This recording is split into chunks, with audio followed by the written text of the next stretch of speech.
Car l'amour de Jésus-Christ nous presse. Voilà le titre du message aujourd'hui.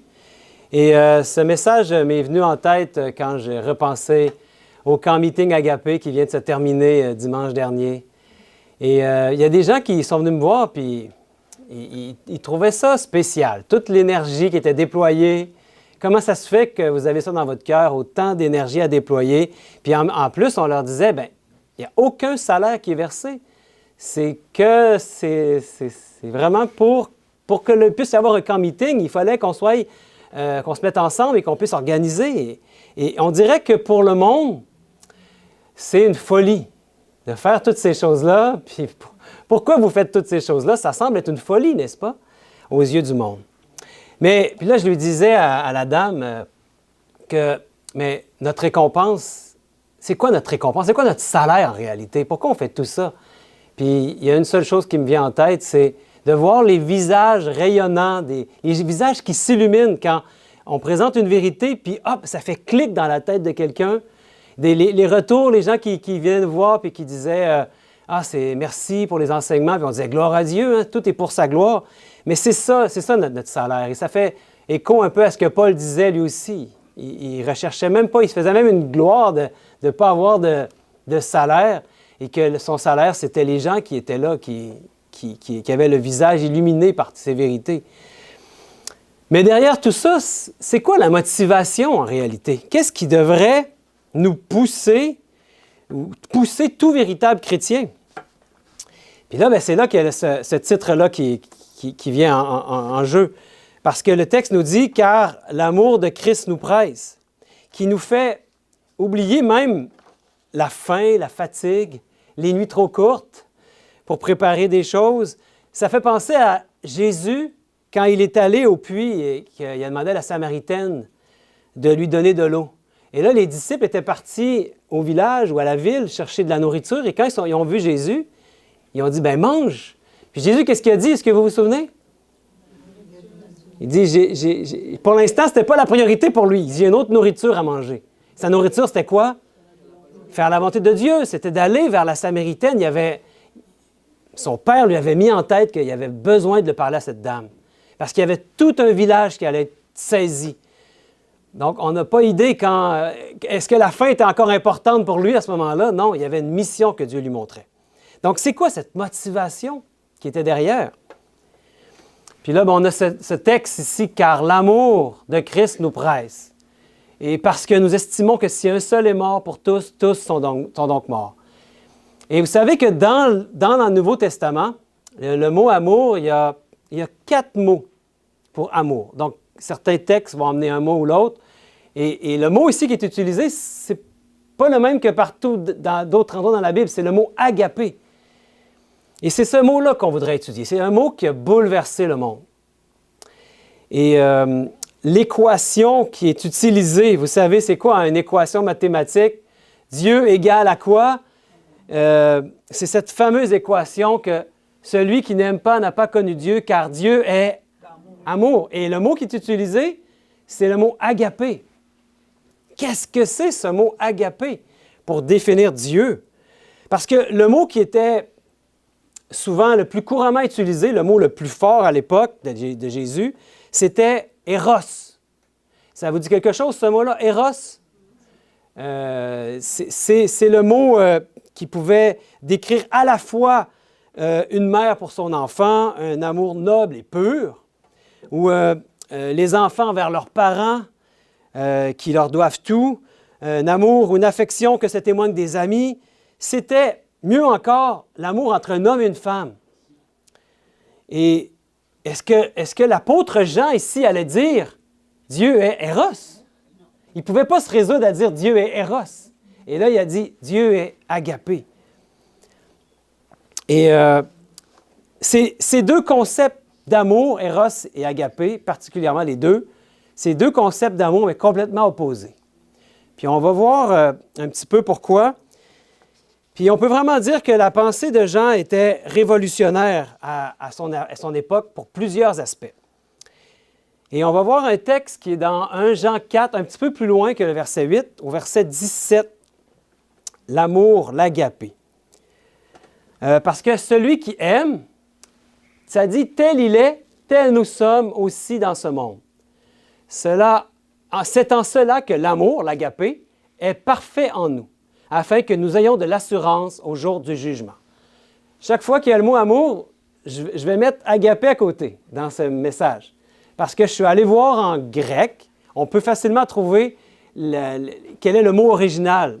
C'est facile aujourd'hui avec les applications qu'on a sur Internet. Et vous irez voir par vous-même si vous voulez, mais le mot qui est utilisé, c'est le mot agapé.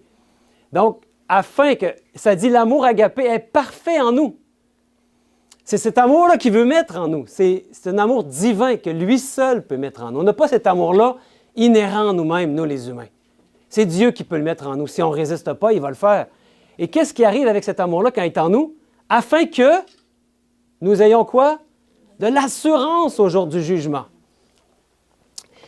Et sans cette assurance-là au jour du jugement, qu'est-ce qu'on a plutôt? C'est la crainte du jugement. Beaucoup d'êtres humains ont peur du jugement. Et moi, je sais que ce que mes parents me disaient quand ils étaient jeunes, quand ils allaient à l'église, à la messe particulièrement, c'était la peur qui était la principale motivation. Vous savez que la peur, c'est une motivation qui fonctionne. Les gens vont aller à l'église. Mais est-ce que c'est la bonne motivation que Dieu veut qu'on aille? Certainement pas. Et Dieu veut nous montrer que quand on a la véritable amour, la véritable motivation, c'est l'amour de Dieu qui met en nous, qu'est-ce qu'il y a devant le jugement? Est-ce qu'on a encore peur? Non, on a de l'assurance devant le jugement. Et le texte continue en disant, la crainte n'est pas dans l'amour. Encore une fois, c'est l'agapé. Mais l'amour parfait bannit la crainte. Car la crainte suppose un châtiment. Et celui qui craint n'est pas parfait dans l'amour. Et le mot qui est utilisé ici pour crainte, c'est intéressant parce qu'encore une fois, si on va voir l'origine des mots, c'est vraiment la peur. L'amour, l'agapé, bannit la peur. Puis il y a d'autres textes dans la Bible où il nous est dit, par exemple, la semaine dernière, on étudiait les prophéties. Et dans les prophéties, on voyait le message du premier ange. Marlène nous en avait parlé, ça dit « Craignez Dieu et donnez-lui gloire ». Est-ce que c'est le même mot, vous pensez? Est-ce qu'on doit avoir peur de Dieu? Non, vraiment pas. C'est pour ça que des fois, dans notre langue, en français ou dans d'autres langues, ça peut être difficile de comprendre. Il faut aller voir l'origine si on est capable. Parce que le mot qui est utilisé, c'est plutôt le respect envers Dieu, la révérence. Quand on entre en présence de Dieu, on a le goût de s'agenouiller tellement il est grand et puissant. C'est pas la peur. Il ne veut pas qu'on aille avec lui par la peur. Il veut qu'on soit saisi par son amour et qu'on ait un grand respect pour lui et une révérence envers lui. Et c'est pour ça qu'il nous dit l'amour parfait, l'agapé. Tu sais, ici, le traducteur en français, pour bien traduire la puissance du mot agapé, il n'a pas seulement dit amour, il a dit l'amour parfait. C'est un amour parfait qu'il veut mettre en nous. Et les plus nobles idéaux de l'humanité ne valent rien sans l'agapé. Et qu'est-ce qu'a fait l'apôtre Paul dans le fameux chapitre 13 de 1 Corinthiens? Il a parlé de l'amour. Et souvent, c'est traduit par charité. On va voir un petit peu c'est quoi ce charité, mais l'amour, il dit quelqu'un peut être à même de parler la langue des hommes et des anges. Il peut être à même d'avoir le don de prophétie, de comprendre tous les mystères, de connaître toutes les sciences, d'avoir la foi jusqu'à transporter des montagnes même, de donner tous ses biens aux pauvres et même de livrer son corps au bûcher, mais pourtant manquer de cet ingrédient essentiel qui est... Et quelle sorte d'amour? L'agapé. L'agapé. Donc, en apparence, cette personne-là peut avoir l'air vraiment quelqu'un qui monte au ciel, boum, comme une balle, comme on peut dire. Hein? Mais en réalité, s'il n'y a pas cet élément motivateur qui est l'agapé, qui vient de Dieu, tout le reste est inutile. Ça n'aura servi à rien. Et cette personne va finir par périr, nous dit le texte. Ça, c'est dans 1 Corinthiens 13. Tandis que l'agapé possède cette qualité phénoménale de tout supporter. Peut passer l'épreuve avec endurance même. Car l'agapé ne périt jamais. Puis, les traducteurs, à un moment donné, avaient été amenés dans leur conception à avoir de la difficulté avec ce concept d'agapé, que Dieu veut la mettre en nous et qu'à ce moment-là, c'est la véritable motivation qui est en nous qui nous pousse à l'action. Et il y avait l'idée qu'on doit quand même faire notre part. Et c'est ça, cette idée-là de charité. Charité, c'est comme un compromis entre l'amour humain et l'amour divin. C'est comme « aide-toi et le ciel t'aidera ». Est-ce que c'est biblique, ce concept-là? Absolument pas. Moi, j'ai pensé, quand j'étais jeune, on me le disait souvent, ce concept-là, j'ai pensé que c'était dans la Bible. Je n'ai jamais trouvé dans la Bible. Non, « aide-toi et le ciel t'aidera », c'est cette idée de caritas. Le mot charité en grec, c'est caritas. C'est pas biblique, mes amis. Dieu veut faire quelque chose de spécial avec nous. C'est ce qu'on veut étudier aujourd'hui. Il veut mettre son amour, son agapé en nous.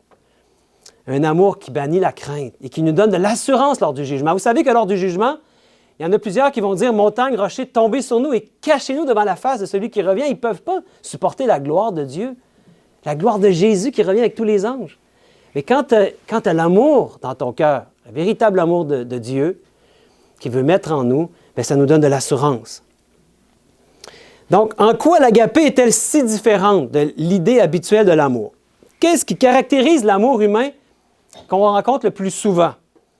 L'amour humain, c'est ordinaire, c'est ce qu'on peut produire par nous-mêmes. Qu'est-ce qui caractérise cet amour-là?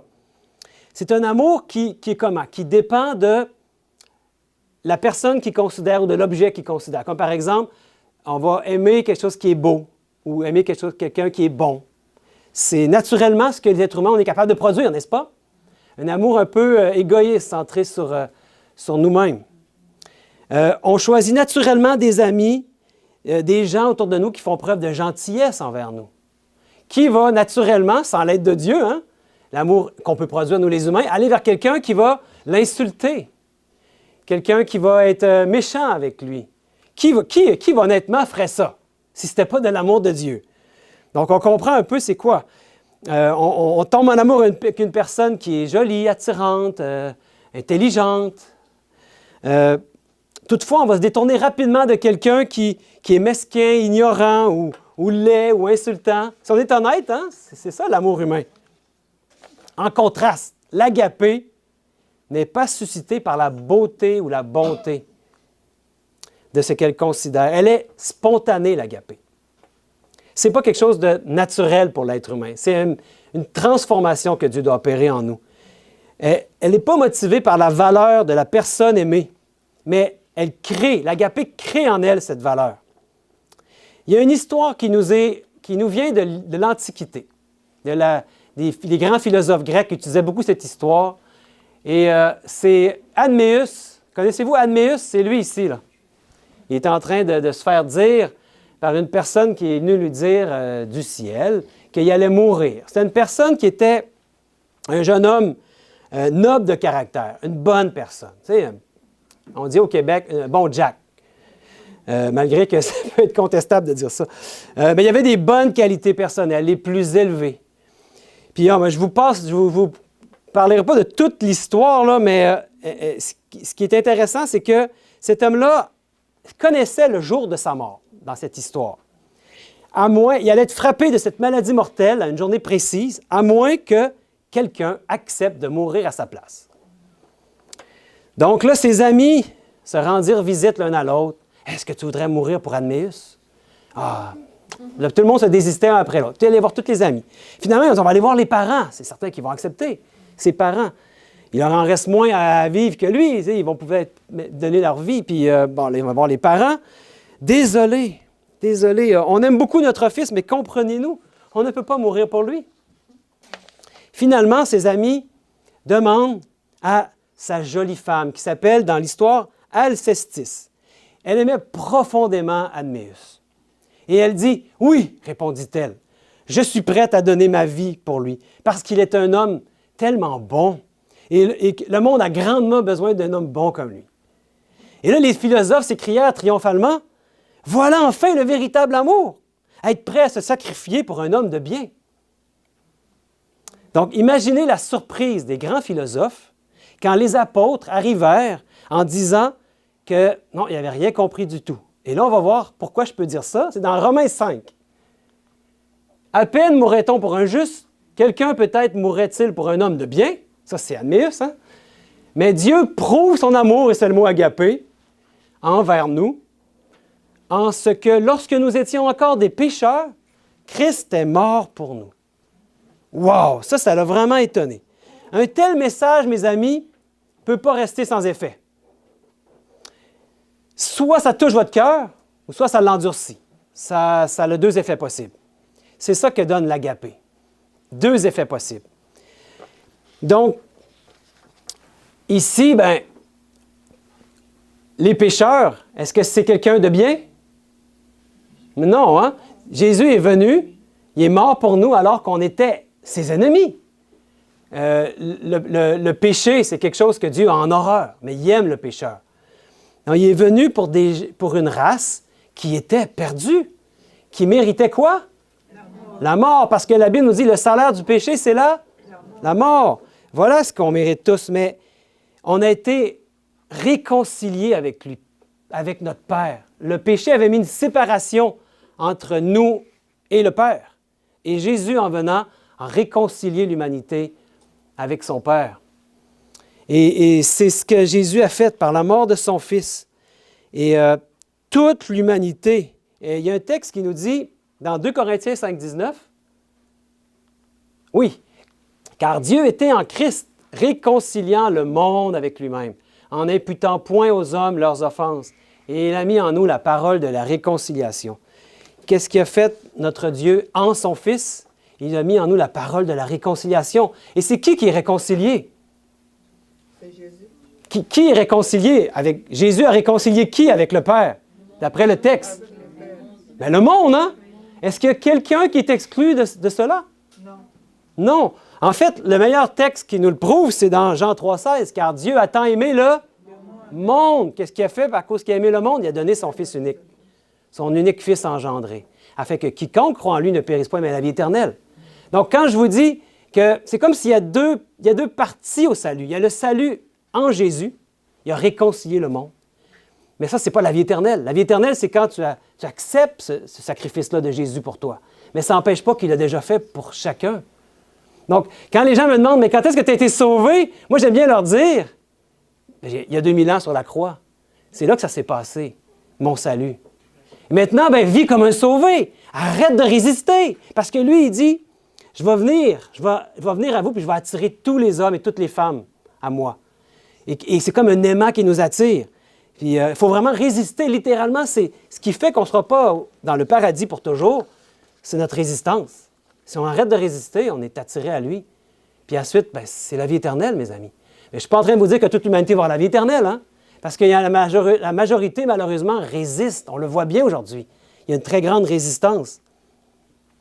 Revenons à l'agapé, parce que l'amour humain naturel repose sur quoi? Sur un sentiment de besoin. On veut répondre à notre besoin. Et celui qui l'éprouve ressent un vide intérieur à combler. Souvent, quand on parle au niveau amoureux, on se dit, il faut que je trouve quelqu'un qui va répondre à mon besoin. Vous avez déjà entendu ça? C'est tellement courant. Il faut que tu trouves quelqu'un qui va bien aller avec toi. Puis si jamais cette personne-là, tu es avec elle depuis un certain temps, puis cette personne-là ne répond plus à ton besoin, on va en trouver un autre. C'est ça la pensée du monde, n'est-ce pas? On veut quelqu'un qui va... C'est très égoïste, en fait. Il veut répondre à mes besoins. Et est-ce que c'est selon ce que Jésus nous a dit? Hein? Lui-même, quand on était des pécheurs, des ennemis, il est venu puis il a même donné sa vie pour nous. Wow! L'Évangile a encore des choses à nous montrer, à nous apprendre. Ce mot-là de l'agapé, il recèle beaucoup de richesse. On doit mieux le comprendre.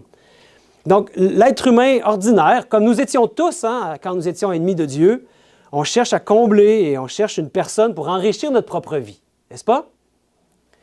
Mais infiniment plus riche est l'agapé qui n'éprouve aucun besoin. Les apôtres déclarent que ce n'est pas parce que Dieu a besoin de nous qu'il nous aime, mais parce qu'il est agapé. Voyez, dans 2 Corinthiens 8, je pense que j'ai été... OK, 2 Corinthiens 8, verset 9. « Car vous connaissez la grâce de notre Seigneur Jésus-Christ, qui pour vous s'est fait pauvre, de riche qu'il était, afin que par sa pauvreté, vous fussiez enrichis. » Sa pauvreté, vous fussiez enrichis. Nous sommes aujourd'hui bouleversés à la pensée qu'il existe un amour qui ne cherche point son intérêt. On définit l'agapé, la meilleure manière de le définir, c'est un amour inconditionnel. Un amour qui ne cherche pas son intérêt. C'est un amour, c'est un miracle qui se produit quand un être humain fait une action qui est complètement inconditionnel, qui n'a pas d'intérêt derrière. On dirait que les êtres humains ordinaires, quand on n'a pas Dieu dans notre vie qui nous remplit de cet agapé-là, on dirait qu'on a toujours un intérêt derrière. Ah, il y a un calcul derrière. Je vais l'inviter pour un repas, puis là, la personne se sent tellement redevable qu'elle dit, bien, je vais l'inviter à mon tour. N'est-ce pas que c'est ça qu'on a tendance de faire? Il faut lui rendre ce qu'il m'a donné, donc on va être égal. Est-ce que dans l'équation Dieu est amour qui nous donne son Fils, est-ce qu'il y a une égalité à rechercher? Est-ce qu'on pourrait lui rendre l'ampleur phénoménale du sacrifice qu'il a donné pour nous? C'est impossible. On comprend très bien l'agapé, c'est quelque chose d'inconditionnel. Et quand vous faites quelque chose pour quelqu'un qui ne peut pas vous rendre l'appareil, vous goûtez à l'agapé. C'est Dieu qui a mis ça dans votre cœur. Tu sais, quand par exemple, on prend soin d'une personne qui est déficiente, il ne peut pas nous le rendre en retour. Quel bonheur vous sentez à ce moment-là, n'est-ce pas? Vous sentez une paix, vous êtes heureux de ce que vous avez fait. La personne ne pourra jamais vous le rendre, mais vous vous sentez bien. C'est parce que Dieu a mis ça en nous. Il veut mettre cet amour-là en nous. Et on va voir à la fin qu'on peut le demander à Dieu. Donc, c'est un amour inconditionnel.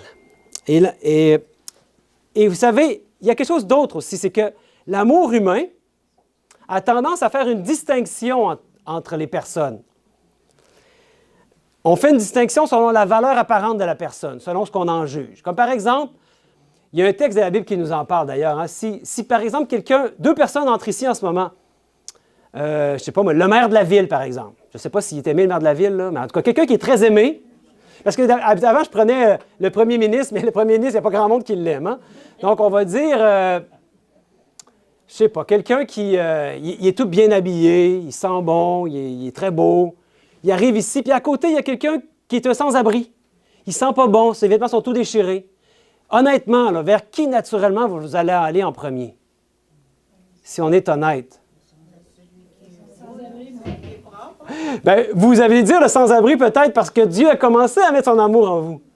Mais l'être humain naturel, charnel, qu'est-ce qu'il va faire? Naturellement, on est porté vers la personne qui semble avoir le plus de valeur. C'est toujours ça qui se produit. Et l'agapé, en réalité, ce qu'il faut retenir, c'est que l'agapé ne dépend pas de la valeur de la personne qui est considérée ou de l'objet qui est considéré. Mais l'agapé crée une valeur nouvelle. Pour illustrer ça, je vais vous donner un exemple, OK? J'aurais dû emmener un gros caillou insignifiant. Prenez un caillou, une roche, grise. Il n'y a rien de beau dans cette roche-là. Puis supposons que vous pouvez prendre cette roche-là puis lui donner de l'amour agapé. Supposons, OK? Et qu'en le faisant, ce caillou-là se transforme en un lingot d'or pur, des plus éclatants. Bien, c'est ça que Dieu fait avec nous. On est comme Qu'est-ce qu'on a de valeur, nous, à part les atomes qui nous composent, comme un caillou? Puis que Dieu, en nous aimant de son amour agapé, il nous transforme en quelque chose qui devient plus précieux que l'or, même que l'or d'Ophir. Il est dit qu'on n'a aucune valeur, mais que l'amour de Dieu nous transforme. Il dit ici, « Car ceux qu'il a connus d'avance, il les a aussi prédestinés à être semblables à l'image de son Fils, afin que son Fils fût le premier-né d'entre plusieurs frères. »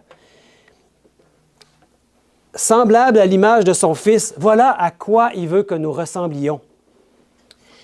On était destinés à ça, mes amis, à être semblable à l'image de son Fils. Ça veut dire que c'est son caractère, ce n'est pas sa personne physique, hein, on comprend très bien. C'est son amour qui est en lui. On veut ressembler à son caractère de patience, de douceur, d'humilité. Et c'est ça que l'agapé va faire en nous. Et on va devenir plus précieux. Je rendrai les hommes plus rares que l'or fin. Je les rendrai plus rares que l'or d'Ophir.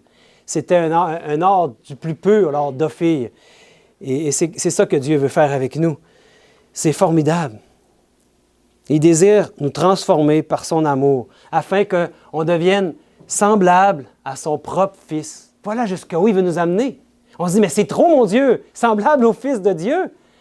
Le caractère, si on se laisse transformer par l'amour de Dieu, si on le laisse, on arrête de résister, il nous transforme de plus en plus jusqu'à être semblable à l'image de son Fils. Paul il dit, ayez les mêmes sentiments qu'il y avait en Jésus. C'est quoi ces sentiments-là? L'humilité, la douceur, la patience, l'amour, tout ça, il va le faire en nous, en nous remplissant de son amour. Et dans Philippiens 2, 5, 8, il est dit, « Ayez en vous les sentiments qui étaient en Jésus-Christ, lequel, existant en forme de Dieu, n'a point regardé comme une proie arrachée d'être égal avec Dieu, mais il s'est dépouillé lui-même, en prenant une forme de serviteur, en devenant semblable aux hommes. Et ayant paru comme un simple homme, il s'est humilié lui-même, se rendant obéissant jusqu'à la mort, même jusqu'à la mort de la croix. » Quel amour! Ici, sur la croix, c'est la plus grande manifestation d'agapé de l'humanité, de tout l'univers même. Jamais c'est arrivé quelque chose d'aussi... L'amour d'agapé existait déjà en le Père et le Fils, mais maintenant, elle est visible en action. Quand pour toujours, on va voir Jésus, l'un des nôtres. Et ce qui va rester, vous savez, ce sont les marques dans ses mains, dans ses pieds, qui vont être la preuve de son amour pour toujours et toujours. Donc, à cause de cela, je suis convaincu que le péché ne va plus jamais revenir. Parce qu'on parlait de l'amour, de l'agapé de Dieu, maintenant on l'a en action en son Fils Jésus. C'est palpable. La croix, c'est là que... étudier la croix, la signification de la croix. Parce que ce n'est pas seulement un corps humain qui est mort sur la croix, c'est le Fils de Dieu qui est mort sur la croix. On doit vraiment comprendre ce que ça signifie. Et Jésus, qu'est-ce qui a été fait pour nous à la croix? La Bible nous dit qu'il est devenu malédiction pour nous. Vous savez que pour les Juifs, quand quelqu'un était pendu au bois, ça voulait dire qu'il était maudit de Dieu. Et c'est littéralement ce qui s'est produit. Jésus a été maudit de son Père. Est-ce que vous êtes outrés d'entendre ça? Est-ce que ça vous révolte? Mais c'est vraiment ce qui s'est passé. C'est pour ça que Paul dit c'est le scandale de la croix. C'est un scandale. Les Juifs avaient de la difficulté à le comprendre parce que c'est injuste. C'est injuste qu'il meure à notre place. Lui qui était pourtant sans péché, la Bible nous dit qu'il a été fait péché pour nous. On trouve ça dans 2 Corinthiens 5, 21. Il est devenu péché pour nous. Et dans Galates 3, 13, maudit est quiconque est pendu au bois. C'est pas moi qui le dis, c'est la Bible. Galates 3, 13, vous irez étudier ça, 2 Corinthiens 5, 21. C'est un scandale, la croix. C'est la preuve de l'agapé de Dieu, un amour inconditionnel. Il n'attendait rien en retour. Qu'est-ce qu'il pourrait attendre de nous? Qu'est-ce qu'on pourrait produire en retour? Est-ce qu'il s'attend à ce qu'on ait des mérites pour qu'on puisse se sauver? Non. L'Évangile, c'est 100% les mérites de Christ, 0% nos mérites. Ça veut dire qu'il n'attend rien en retour. Tout ce qu'il attend en retour, en réalité, c'est qu'on arrête de résister. J'abandonne la lutte. Prends ma vie, elle est à toi. Fais de moi ce que tu veux. Mais attendez-vous à ce qu'il fasse, qu'il vous remplisse d'agapé. Puis vous allez voir que votre vie va de plus en plus être transformée jusqu'à temps que vous deveniez un beau lingot d'or. Ça veut dire quoi, le lingot d'or? C'est le caractère parfait de Christ, en réalité, le lingot d'or. C'est ça qu'il nous dit, on va devenir semblable à lui. Amen! Quel amour! Donc, là, on peut dire que la croix, c'est la définition suprême et unique de l'amour de Dieu. Et il a dit, Jésus, c'est ce qu'il y avait en lui. Et vous savez qu'il y a des êtres humains sur cette terre qui ont eu aussi ce même genre d'amour. Est-ce que vous en connaissez? On les a dans la Bible. J'ai deux personnes dans la Bible. Paul avait le même amour agapé. Peut-être pas au début, quand il persécutait l'Église. Sûrement pas même. Mais quand il a été saisi et qu'il a commencé à étudier les Saintes Écritures, puis il a découvert l'Évangile au travers de tout l'Ancien Testament, il a commencé à l'annoncer, à reconnaître que c'était le Fils de Dieu. Paul, à un moment donné, il souhaite subir la malédiction et être séparé de Christ pour le bénéfice de son peuple rejeté. On peut voir ça dans Romains 9, au verset 1 à 3. Il dit « Je dis la vérité en Christ, je ne mens pas. Ma conscience m'en rend témoignage par le Saint-Esprit. J'éprouve une grande tristesse et j'ai dans le cœur un chagrin continuel. Oui, je voudrais être moi-même maudit et séparé de Christ pour mes frères, mes propres compatriotes. » Est-ce que c'est ce que Dieu nous demande, d'être maudit et séparé de Christ? Non. Mais ce qu'il y avait dans son cœur nous montre qu'il avait il était arrivé à la maturité de Christ. Je pense qu'on peut le dire. Qui aujourd'hui voudrait être maudit, perdre la vie éternelle même, afin que les autres autour puissent avoir la vie éternelle? Qui serait prêt à faire ça aujourd'hui?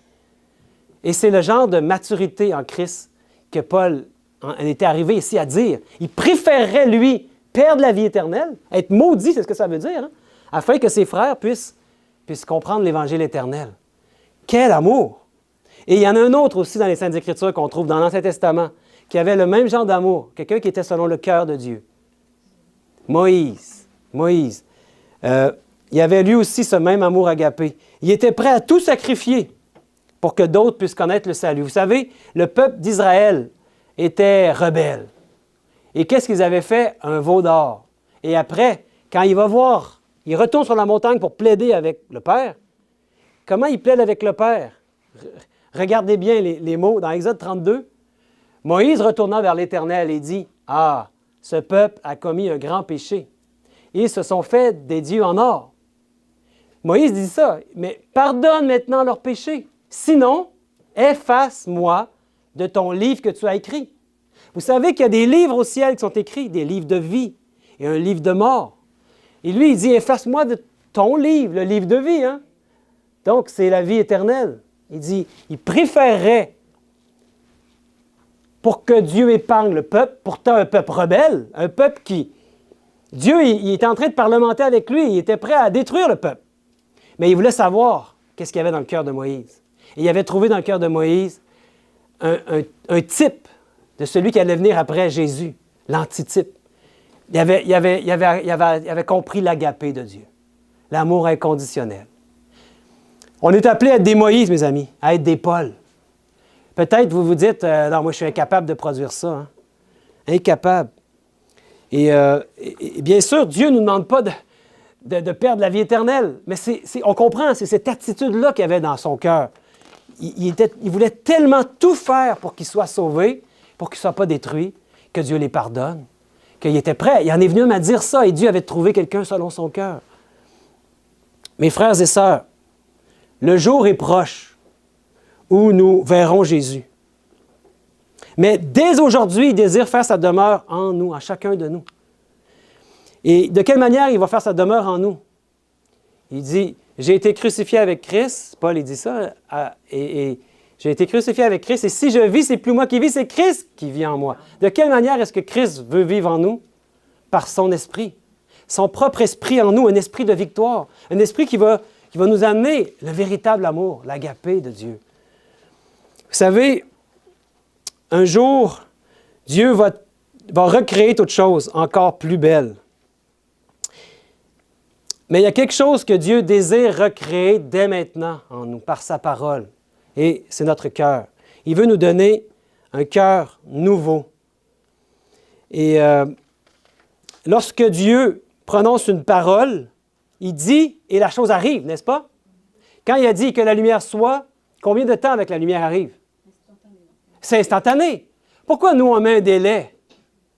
On se dit, ah non, moi, peut-être lui, peut-être là, mais moi, non, il ne pourra jamais faire ça avec moi. Et ça se peut-tu qu'on se dise ça? Mais croyons à la parole de Dieu. Quand sa parole, elle est créatrice. S'il dit, je fais de toi une nouvelle créature, je te donne un cœur nouveau, laissons pas une fraction de seconde pour que ça ait un impact sur notre vie, sur ma vie. La chose arrive, était immédiate. Celui qui voit la croix telle qu'elle est réellement et qui croit, verra à son tour le miracle de l'agapé se produire dans son propre cœur. L'endroit le plus élevé qu'un être humain peut être sur cette terre, vous savez, c'est où? Hein? C'est au pied de la croix de Jésus.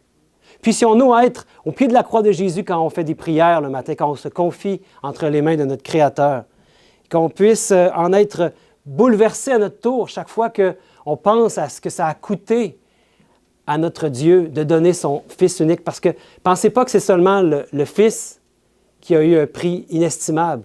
Le Père a donné son Fils à la race humaine. C'est un prix inestimable. C'est ce qu'il y avait de plus précieux au ciel. Il l'a donné pour toujours participant de notre nature. Jésus, maintenant, qui a un corps glorifié, est un être humain comme nous.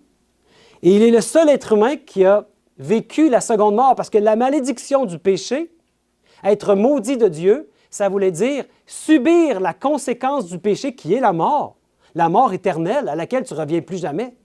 Et lui, c'est le seul être humain qui a vécu la seconde mort. On trouve ce concept de seconde mort dans l'Apocalypse à 2 reprises. Et donc, étudier ce concept parce qu'on peut vraiment voir jusqu'où notre Sauveur est allé. Il a donné sa vie. Et pourquoi il est revenu à la vie? Parce qu'il n'avait commis aucun péché. Le Père l'a ramené à la vie.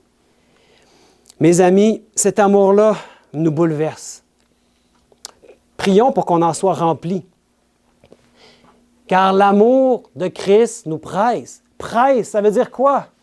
Il y a d'autres textes qui disent « nous étreint », comme quelqu'un qui nous fait un câlin. Cet amour-là nous saisit. En anglais, c'est « constrain », ça nous contraint, mais j'aime moins « contraindre » parce que ça amène quelque chose qui est forcé. Mais nous presse, ça veut dire ça nous pousse, ça nous propulse. J'aime bien, je ne sais pas si Christiane est toujours là, mais j'aime bien comment elle a appelé son ministère, Anna Dière a dit « c'est l'amour en action ». Et j'ai failli appeler mon message comme ça aujourd'hui, parce que c'est vraiment ça, l'amour en action. C'est l'amour qui nous presse, qui nous pousse vers l'avant. Et on va terminer par ces passages de 1 Jean 4, parce que c'est vraiment... Jean avait saisi quelque chose sur l'amour de Dieu, qui l'a vraiment bouleversé. Et il est vraiment bouleversant quand il en parle. Il est dit, tel il est, tel nous sommes aussi dans ce monde. C'est en cela que l'amour est parfait en nous, afin que nous ayons de l'assurance au jour du jugement. Il veut qu'on soit comme lui, comme Jésus. Puis au début, un peu plus tôt, personne n'a jamais vu Dieu. Si nous nous aimons les uns les autres, Dieu demeure en nous. Et son amour, son agapé est parfait en nous. Vous savez, on s'appelle l'Église agapée ici. On ne peut pas dire qu'on a la prétention d'être agapé comme Jésus, mais on aspire à être transformé par cet agapé. C'est ça, comme ça qu'il faut le comprendre. Et que quand les gens viennent à l'Église agapée, qu'ils puissent sentir, qu'ils puissent goûter un peu de cet agapé-là. On en a besoin, ça fait contraste avec le monde qui est rempli d'égoïsme. On a besoin de ça parce qu'il est dit, en plus, on va les reconnaître à leurs fruits.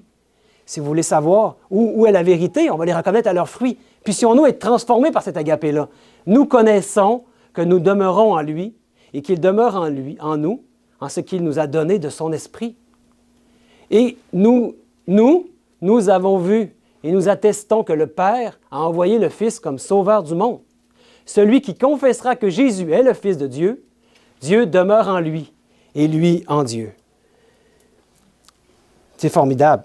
Et le texte continue. Et nous avons connu l'amour que Dieu a eu pour nous et nous y avons cru. Dieu est agapé. Et celui qui demeure dans l'agapé demeure en Dieu et Dieu demeure en lui. Amen. L'agapé, cet amour inconditionnel pour notre prochain. On va terminer en sachant comment on peut l'obtenir, cet amour-là. Comment on peut l'obtenir? Et il y a un texte que Jean encore nous amène. Il dit, « Jusqu'à présent, vous n'avez rien demandé en mon nom. Demandez, et vous recevrez, afin que votre joie soit parfaite. » C'est simple, hein? Qu'est-ce qu'on peut faire pour avoir l'amour agapé? Le demander. Moi, je vous conseille de vous retirer dans votre chambre, de vous mettre à genoux, puis de demander à notre Père qu'il vous remplisse de son amour agapé, cet amour inconditionnel qui était en Jésus.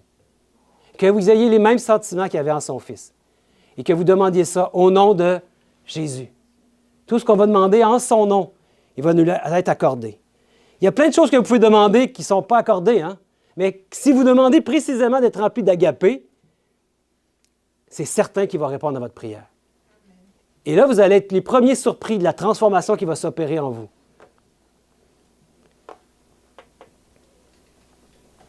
Et il dit, vous demandez, c'est Jacques qui dit ça, et vous ne recevez pas parce que vous demandez mal, dans le but de satisfaire vos passions. La satisfaction des passions, c'est le contraire de l'agapé. Donc, ça nous aide à comprendre ici. On peut demander d'être rempli de l'amour de Dieu, son agapé. Quand on demande d'être rempli de l'agapé, ce n'est pas pour satisfaire nos passions. Parce que l'agapé se tourne vers l'autre naturellement. C'est pour l'autre, c'est pour être au service des autres, en réalité, qu'on demande ça. Donc, si on demande des choses pour satisfaire nos passions, on demande mal. C'est le côté charnel. Mais si on demande quelque chose qui est en harmonie avec sa volonté, qu'on puisse devenir des serviteurs les uns des autres, est-ce qu'il peut nous refuser ça? Là, on demande pas mal. Là, il va nous répondre. Et qu'est-ce qu'il fait?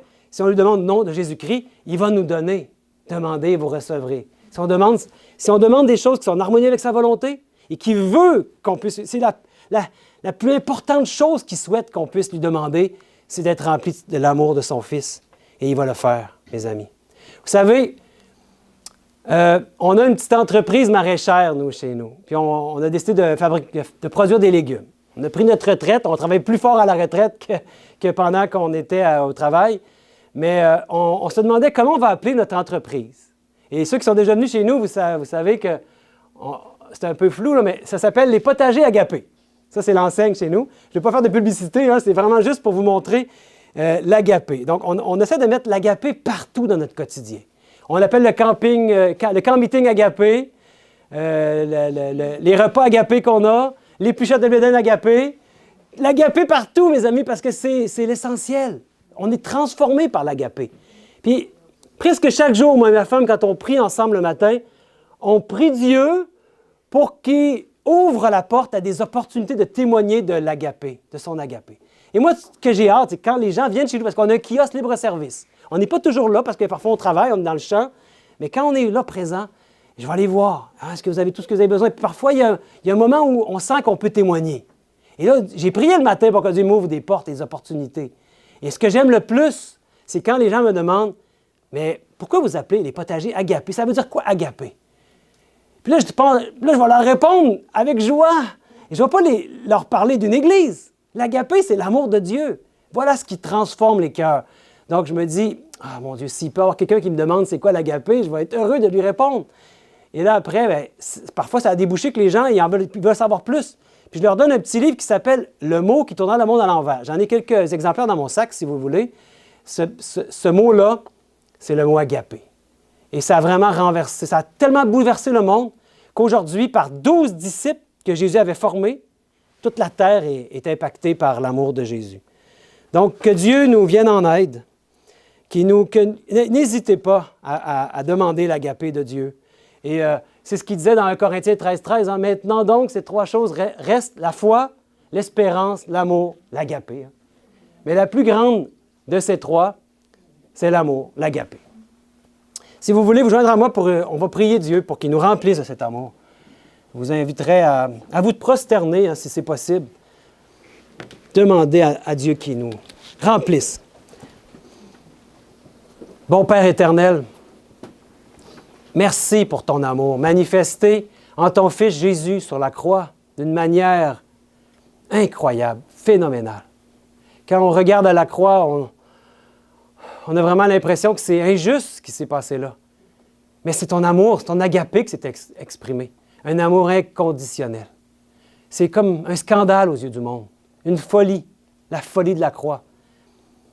Mais mon Dieu, permets qu'on puisse chaque jour te demander d'être transformé par ton agapé. Et à notre tour devenir des instruments puissants pour ta gloire, pour amener cet agapé, ce concept d'agapé à tous les êtres humains de cette terre qui ont besoin de le comprendre, de comprendre qu'est-ce qui s'est passé à la croix. Mon Dieu, transforme-nous, qu'on puisse de plus en plus avoir les mêmes sentiments qu'il y avait en ton Fils Jésus. Je t'en prie, au nom et par les mérites de Jésus. Amen. Amen. Amen.